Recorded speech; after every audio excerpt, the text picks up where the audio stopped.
On this episode of Faith versus Culture, we're talking about the dangers of social media and how parents can protect their kids. That's coming up. To have sex before you marry is a bad idea. Don't tell me there's no such thing as gun violence. That just depends on your definition of when life begins. There are problems of sin and habit that cannot be solved outside the person of our Lord Jesus Christ.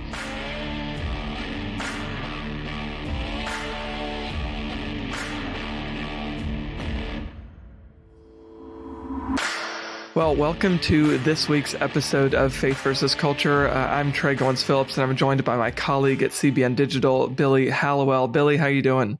I'm doing well. How are you? I'm good. You know, it's great to have these conversations, as tough as it is to talk about the dangers of social media. It's become so ubiquitous that we kind of have to talk about it. We can't really ignore it anymore. It's something that's permeating all of our lives. So I'm glad we're taking some time to talk about it. And I want to welcome in Lynna Nealon. She's the Vice President of Corporate Advocacy for the National Center on Sexual Exploitation. It's kind of a mouthful, but Lynna, I'm glad to have you with us. How are you? Good. I'm so glad to be with you. You know, this is like I said to Billy, such an important topic and something that we need to be talking about. And just this past week, there was a hearing in the Senate Judiciary Committee about the dangers of social media, about a lack of accountability for several social media organizations, among which Facebook and Instagram's parent company, Meta. And there was even a new whistleblower who came forward and talked about the fact that even his own daughter was targeted by predators on social media. Could you talk a little bit about the latest, about what's happening in these lawsuits and in these allegations against social media platforms? Yeah, absolutely. So this latest hearing that brought, I think, a very compelling witness, and like, as you said, his own daughter alerted him to some of the things that were happening on Instagram. And he was an engineer for Meta for many years and then was brought on as a consultant. And what was unveiled through these hearings in the Wall Street Journal article, I think was the impetus for bringing him in as a witness, was that he alerted Mark Zuckerberg and Sandberg 2 years ago of the sexual exploitation and abuse that his own research was uncovering. So, for example, he found that 1 in 3 kids had experienced sexual advances on Instagram. Often that comes in the form of being sent nude images, oftentimes by adults, adults sending it to kids. 1 in 8 had experienced unwanted sexual advances within a week of him conducting research. And this very much aligns with what we've known about Meta for years from other research, from other whistleblowers, Frances Hogan 2 years ago, almost to the day, and our own research and what we hear from survivors. So this hearing, again, it was in particular compelling because it was a whistleblower, but sadly what he shared is nothing new. We know these harms happen on Instagram and Meta, and not only have been happening, but are unfortunately escalating. Well, I have to ask you, I think the natural question, hearing you talk about whistleblowers, plural, you would think, well, one whistleblower should be enough, right? If somebody comes forward and says, this is what's going on, the assumption would be that these companies would clean up their act, fix it immediately. Why does it feel as though perhaps they've dragged their feet? They haven't taken the actions that you would say are needed to alleviate and prevent this sort of behavior on these platforms. Yeah, it is infuriating. So again, 2 years ago, Meta executives were brought in. I think 2 executives testified in front of Congress. There's a lot of righteous anger in Congress demanding that Meta make changes. And in fact, what did they do? Within a few months, they had a rebranding. That was when they rebranded to Meta. Instead of actually making the changes that Frances Hogan unveiled again, that Meta knew that they were harming teens. They knew that they were reducing and affecting the mental health of 1 in 3 girls. They didn't make significant changes. Their first response was parental controls that literally had no teeth. So what are they doing? Instead of making the platform safer for kids, they're putting the burden on parents. Now, of course, parents need to be involved in their kids' online safety, but they're basically washing their hands and also putting more guilt on parents to fight a losing battle. The platform itself is dangerous by design. They have created tools because they are profitable, and you asked why they don't change, because of profit, They've create these tools that actually make predators able to connect with kids in easier ways. So they're not making changes because it's more profitable not to. They have not been held accountable. And again, they're getting away with it. So why would they make changes? But we're hopeful that this is the Congress that really is going to bring forward a host of bills, pass a bunch of bills. We think they're going to be the Child Protection Congress because we cannot wait any longer because these companies are not doing what they should. They are not doing the bare minimum to protect kids online. I think this is such a tricky issue because really everything kind of gets lumped into. Obviously, this is a moral issue. It can be a legal issue, even a political issue, as we're seeing with lawmakers on different sides of the aisle. Now, one good thing that we talked about, Lena, even before we started recording, is the fact that there is a bipartisan desire to see this addressed. But I think a question that I've had is, what's the balance? At what point does the damage done by social media fall to the one using it? And when does it fall to the one providing it, as in Meta not putting in, or any platform, Twitter or X, Meta, whatever it is, not putting in enough safeguards? Where does the responsibility lie? Is it fully on these social media platforms? Is it fully on parents and users, or is the line somewhere in between?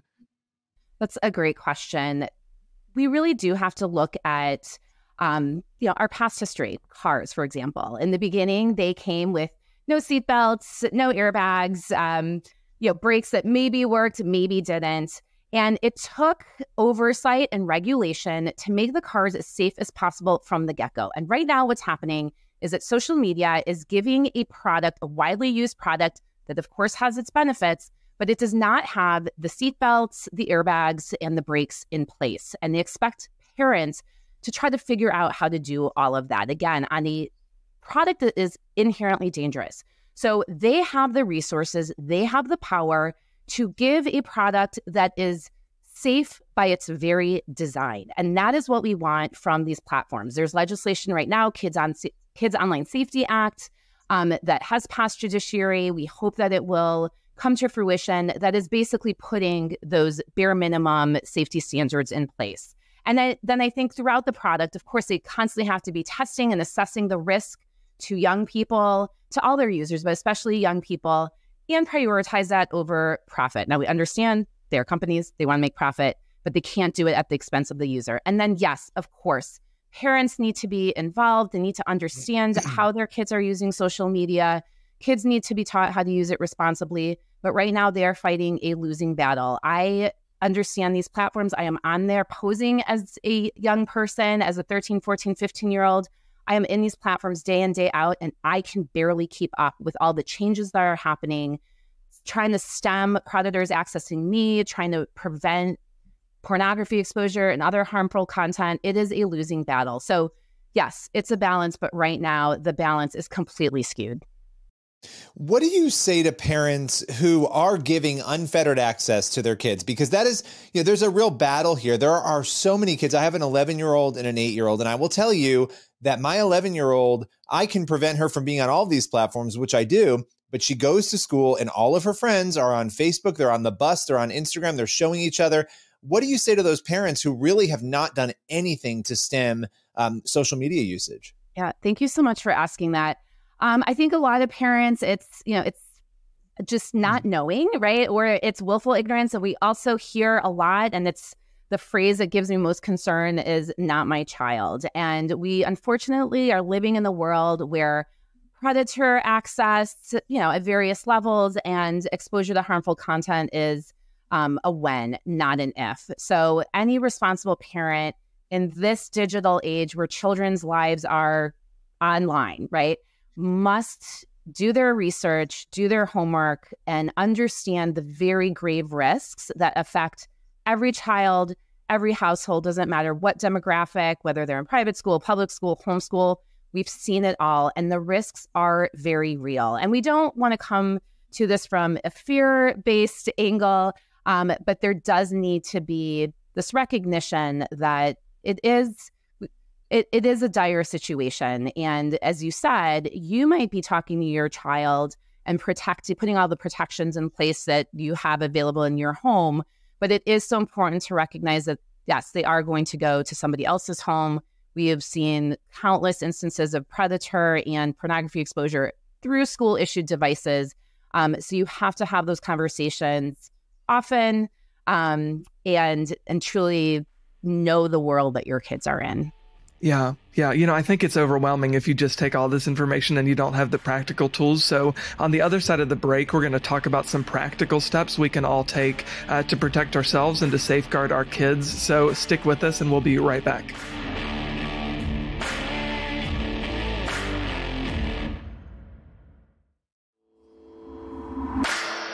Well, welcome back to Faith versus Culture. We're joined by Billy Hallowell and Lena Nealon.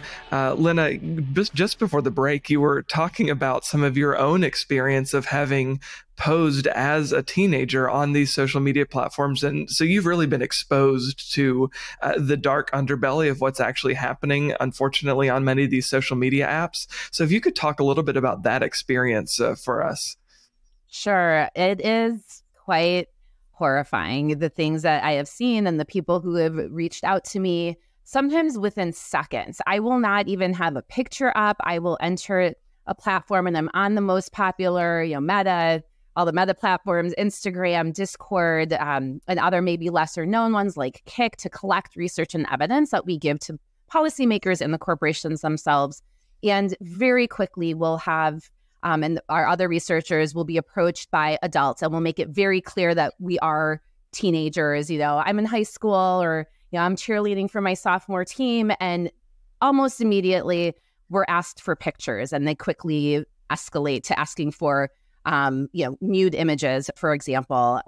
The amount of child sex abuse material, which is the more appropriate term for child pornography, we have found on surface level. This is not deep web. This is on chats, indirect messaging, on platforms like Discord. We can see the indicators, and we have been exposed to child sex abuse material, which of course we report immediately, but it is not hidden. It is where your children are. And again, pornography exposure. There was a UK study that showed that about 33% of kids who had been exposed to pornography were exposed on Snapchat and Instagram. So not Pornhub, Snapchat, and Instagram, even though they technically don't even allow pornography or nudity, but it took them years to remove the Pornhub channel off of Instagram, right, where kids are accessing it. So these are things that I see on a weekly basis. This is not dark web or somewhere where you have to look for it. It is coming at you, and it is coming at your children. There's so many different platforms out there, as you mentioned, and obviously we talked a lot about Meta. What are maybe the top two most concerning platforms, so parents understand, obviously they need to be on top of all of it, but what are the ones they really need to have deep concerns about? So Instagram and Snapchat are the ones that are most consistently ranked for top for sextortion, which is a type of blackmail that we're seeing a very concerning increase to the point where FBI is issuing warnings consistently, mostly targeting young boys. Snapchat and Instagram, again, top for recruitment for sex trafficking and the actual buying and selling of young people. They're also the top for pornography exposure. So when we talk to, I think this has been consistent with our own experience. And then when we talk to law enforcement and survivors, I always ask them, what do you think are the worst platforms? And it's Snapchat and Instagram consistently. Another one that we really do want to warn parents about is Discord. Discord is a very popular kind of chat, text, video chatting app that used to be mostly used with gamers, but became very popular during COVID. And we're seeing an incredible amount of again, child sex abuse material trading. That seems to be a very popular place where predators will meet kids and then move them to more discreet, more private apps like Snapchat. So that's one that we want to raise the alarm. And, I have to say, we work with a lot of these companies and they have made changes, but the changes are not substantive enough. And even with the changes, we are still seeing an escalation in these types of abuses. So those are the ones that really we want to make sure that parents are aware of and are digging into the risks a little bit more before they allow their kids on there. Yeah, I think taking in all this information, it can be kind of like drinking from a fire hydrant. You're like, I don't really know now what I'm supposed to do as a parent. What are some maybe good boundaries, I guess, that parents can set up to protect their kids as best they can? Sure. Well, first, parents really need to understand their children, right? And first, you need to understand you're not even supposed to be on social media until you're 13. We see way too many kids, even age 9, 10, 11, on TikTok and Snapchat. They shouldn't be on there. And then really know your child and their maturity levels. There are great resources, filters on routers.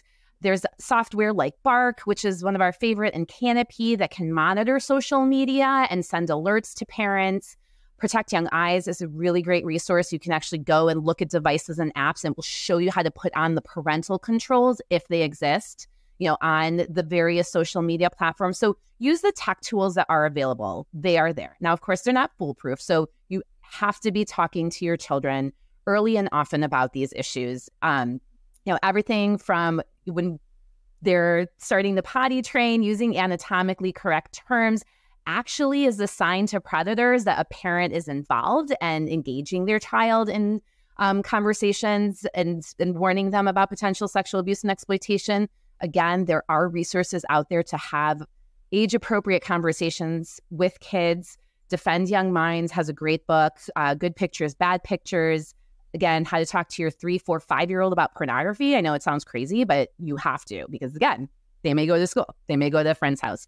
And then, know the platforms that you're on, that your kids are on, go on them, sit with them, friend them on the social media. That, again, that's not foolproof. Kids create fake accounts, but you get a really good sense of what is happening on these platforms and the dangers in order to have the conversations with your kids.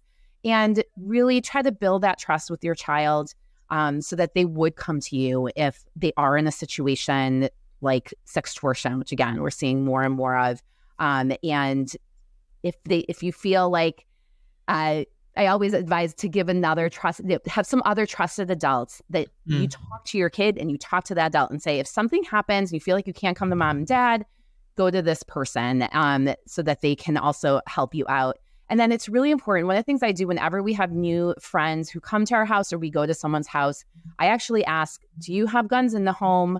And are they locked up and safe? And will my child have any access to screens? And that opens up a conversation and helps inform other parents. And then it can also help you ensure that your child isn't going to be, on an older sibling's smartphone or a computer unsupervised. And then know the signs, getting changes in mood and behavior, kind of pulling away from the family or friends. If you're seeing that they're getting have gifts or have obtaining more material goods, that's often a sign of grooming, because a predator might be sending them money, using those types of incentives to form the relationships. So again, know your child, search the resources. Our National Center on Sexual Exploitation has a lot of great resources for parents, but they do exist. Parents are not alone. You just have to put the time into it for your children. And if you're not educating them, the pornography industry will be. I guarantee it. Yeah, as you said, there's so much here to discuss, and we could go down so many different kind of rabbit trails and talking about this all important topic. But thank you so much, Lynna Nealon from the National Center on Sexual Exploitation, for taking some time to talk with us, and stick with us for the rest of the episode of Faith versus Culture. We'll be back in a minute.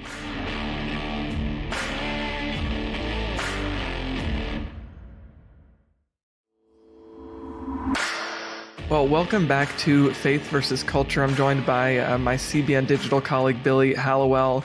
Billy, that was a great conversation with Lynna, but also I think kind of overwhelming. There's so much stuff going on social media, but I think important to have the conversation nonetheless. So what was your takeaway from that conversation with Lynna?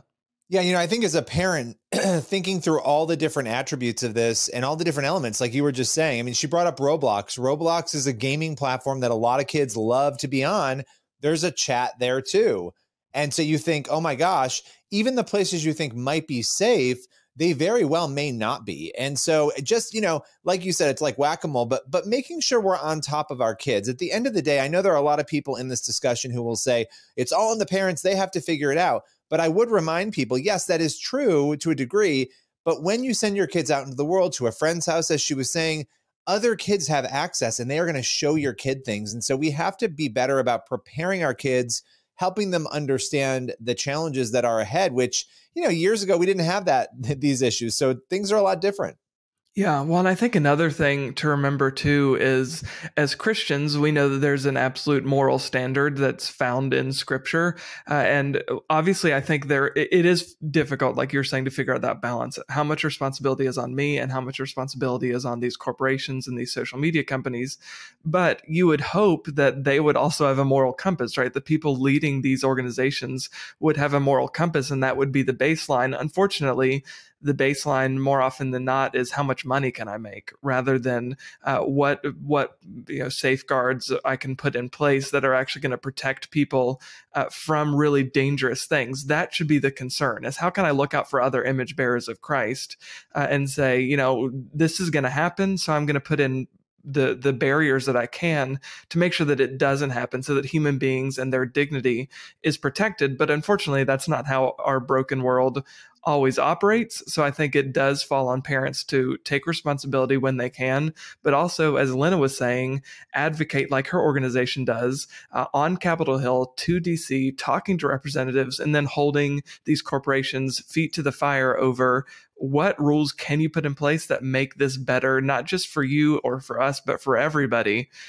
Because like we've all said, the internet and technology and social media is kind of ubiquitous. It's not going away. So it's critical, I think, we have a healthy understanding of the good that's there, but also the dark side that's there too. So important conversation, and we will be back in just a couple of minutes to wrap up this episode of Faith versus Culture. Stick with us.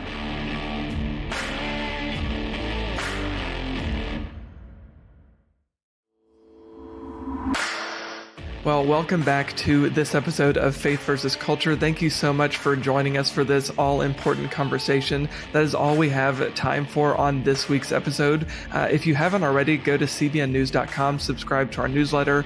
Don't miss an episode of the show, and of course, get all your news from a Christian perspective. For now, that's it. We'll be back next week. God bless you.